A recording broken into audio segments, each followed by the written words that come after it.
Dai 120 ai 150 millimetri di pioggia in 30 ore, una quantità enorme quella che si è riversata nella bassa padovana, creando situazioni di allagamenti nei comuni di Masi, Castelbaldo e Merlara, dove l'acqua ha invaso le campagne e alcune vie di comunicazione. Il punto della situazione a Castelbaldo dal sindaco Riccardo Bernardinello. Questa enorme quantità ha creato una criticità, non un'emergenza per fortuna, non ancora perlomeno.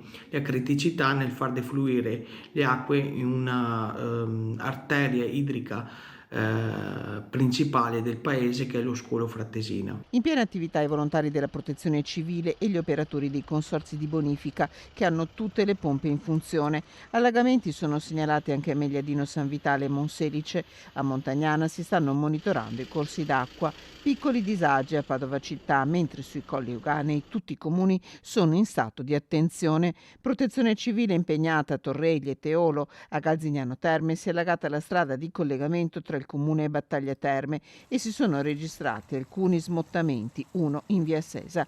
La preoccupazione dei sindaci va però alle prossime ore. L'attenzione è massima, anche la preoccupazione, ma non sul momento attuale, ma su ciò che potrebbe riservarci il futuro nelle prossime ore.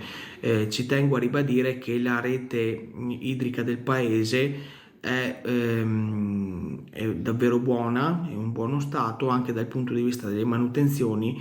Ovviamente questa quantità davvero incredibile ha fatto sì che si creassero criticità nella zona più bassa del paese, che è la località Sant'Antonio. Danni che si riversano anche sull'agricoltura, negli orti e nelle coltivazioni di frumento e mais. Dal presidente della CIA di Padova, Luca Trivellato, una considerazione.